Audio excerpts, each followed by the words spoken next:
सत्यराम दादू दयाल जी महाराज सजीवन के अंग का निरूपण कर रहे हैं और इसमें साधना के बारे में बता रहे हैं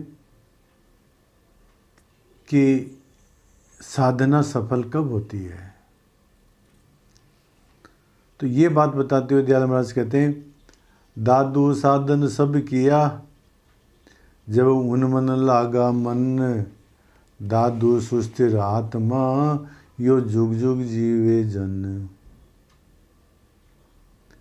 दयाल महाराज कहते हैं कि जब उन्मन लागा मन, यदि निर्विकल्प समाधि में यदि हमारा मन लग गया तो साधन सब किया, तो ये समझो कि हमने सब साधन कर लिए, हमारे सब साधन सफल हो गए।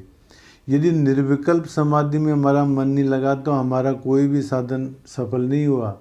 और यदि निर्विकल्प समाधि में यदि हमारा मन स्थिर हो गया है तो ये समझ लो कि हमने जप तप इत्यादि हमारे सब पूर्ण हो गए हैं। दादू सुस्थिर आत्मा, और कहते हैं कि आत्मा ब्रह्म के अंदर स्थिर हो गई,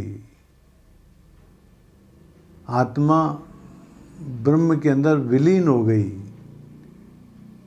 यो जुग जुग जीवे जन, इस प्रकार से संत ब्रह्म में मिलकर के सदा जीवित रहते हैं। दयाल महाराज साखी में बताते हैं कि यदि हमारी निर्विकल्प समाधि लग गई तो समझ लो हमारे सब साधन सफल हो गए, हमारी आत्मा परब्रह्म में स्थिर हो गई। और जिसकी आत्मा परमात्मा के स्मरण में, परमात्मा के चिंतन में स्थिर हो जाती है, तो ये समझ लो कि जो संत लोग जो है इसी प्रकार से अपना जीवन व्यतीत करते हैं, वो युग युग तक जीवित रहते हैं। और कह रहे हैं दयाल महाराज, रहते सेती लाग रहू तो अजरावर होय, दादू देख विचार करे जुदान जीवे कोई। महाराज इस संसार के अंदर दो तत्व हैं, एक नित्य तत्व है और एक अनित्य तत्व है। जो भी दृष्टिगोचर होता है, जो भी हमारे को दिखाई देता है, ये सब अनित्य है।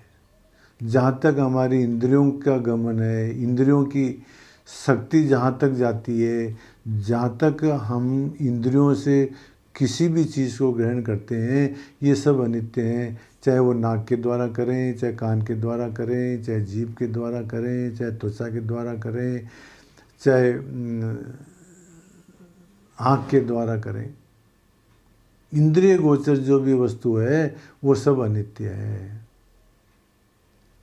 एकमात्र परमात्मा ही ऐसा है जो इंद्रिय गोचर नहीं है और वही रहने वाला है, और जो भी दृष्टि में आता है ये तो सब अनित्य है।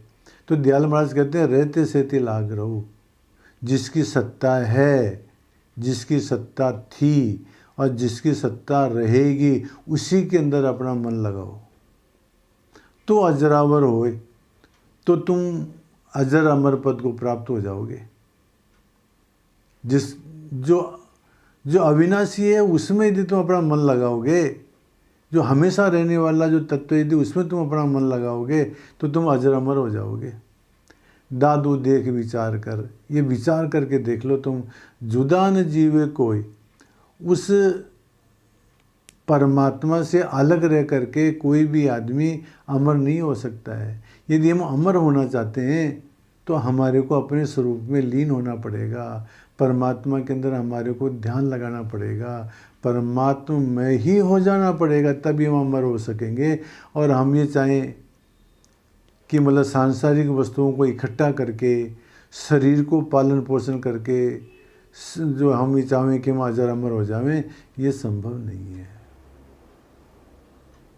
कबीरदास जी महाराज कहते हैं, जरा मीच व्यापे नहीं, मुआ ने सुनिया कोई, चल कबीर तिस देश को जहाँ वेद विधाता होए।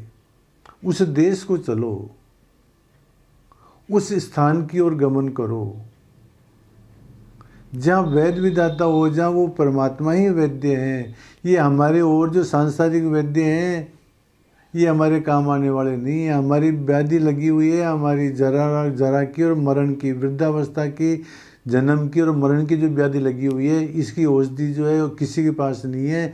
इसकी औषधि तो जो वैद्य जी जो है परमात्मा ही वैद्य है इसका।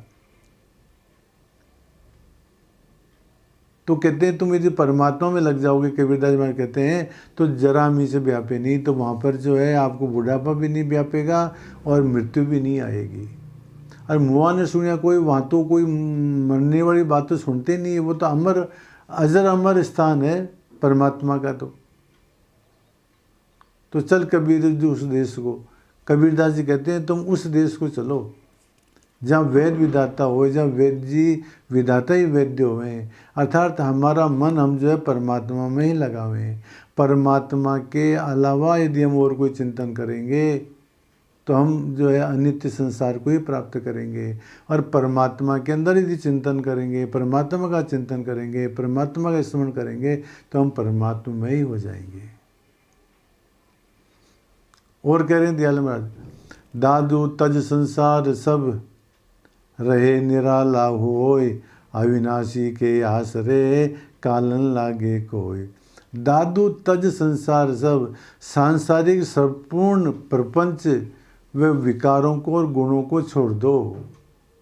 हम जितने भी प्रपंच करते हैं संसार के अंदर, इन सब को छोड़ो, सारे विकारों को छोड़ो, ये राजस्थान में जो भी गुण है इनको छोड़ो और रहे निराला हो, और इनसे अलग हो जाओ। संसार की आसक्ति मत रखो, कामना मत रखो, वासना मत रखो, त्रिगुणों के अधीन मत हो। अविनाशी के आश्रय, उस परमात्मा कैसा है, वो अविनाशी, उसके आश्रय काल लागे कोई, तुम्हारे को काल नहीं खा सकेगा, तुम अजर अमर हो जाओगे। देखो यदि हम परमात्मा की शरण ग्रहण करेंगे, हम आत्मस्वरूप का चिंतन करेंगे, तो हम भी अजर अमर हो जाएंगे। और यदि हम सांसारिक वासनाएं, सांसारिक कामनाएं, सांसारिक की प्रपंच के अंदर यदि फंसे रहेंगे, तो महाराज पुनरपि जन्म पुनरपि मरणम के चक्कर में पड़े रहेंगे। ये बात करें दयाल महाराज। और कहते हैं जागो लागो राम सो रैन विहानी जाय, सुमर स्नेही आपना दादू काल न खाए। हम मोह रूपी निद्रा में सोए हुए हैं, इसलिए दयाल महाराज कहते हैं जागो जागो। हम वैसे तो जागे हुए हैं, परंतु मोह रूपी निद्रा में फंसे हुए हैं, सांसारिक आसक्तियों में फंसे हुए हैं, सांसारिक वासनाओं में फंसे हुए हैं। तो इस मोह रूपी निद्रा से जागो, जागो और लागो राम सो, परमात्मा के अंदर लग जाओ, परमात्मा का स्मरण करो, परमात्मा का चिंतन करो, अपने स्वरूप का ध्यान करो। रैन विहानी जाए, ये जो हमारी जीवन रूपी जो रात्रि है, ये जो नष्ट होती जा रही है, हम पल पल मृत्यु की ओर बढ़ रहे हैं महाराज। तो सुमर स्नेही अपना, वो हमारा स्नेही कौन है, वो परमात्मा है। दादू काल न खाए, तो जो इस प्रकार से परमात्मा का स्मरण करेगा तो उसको काल स्पर्श भी नहीं कर पाएगा। इसलिए मोह निद्रा से जागो। चलो अस्तु, इस प्रकार से दादू दयाल जी महाराज आज सजीवन के अंक के अंतर्गत ये बताते हैं कि यदि हमारा मन निर्विकल्प समाधि में लग गया तो समझ लो कि हमने सब साधन कर लिए। और जो रहने वाली वस्तु है, जो रहने वाला जो तत्व है परमात्मा, उसके अंदर हम यदि चिंतन करेंगे, उसका चिंतन करेंगे, तो हम अजर अमर पद को प्राप्त कर जाएंगे। और इस संसार की वासनाओं को, कामनाओं को छोड़ो और वो अविनाशी जो परमात्मा है उसका ही आधार ग्रहण करो और मोह निद्रा से जागो और उस हमारा जो स्नेही है परमात्मा है उसका स्मरण करो, उसका ध्यान करो, उसका चिंतन करो, उसका मनन करो। तो महाराज हम जो है काल हमारे को स्पर्श नहीं कर पाएगा। ये बातें दाऊ दयाल जी महाराज आज इन साखियों के अंदर बता रहे हैं। सत्य राम।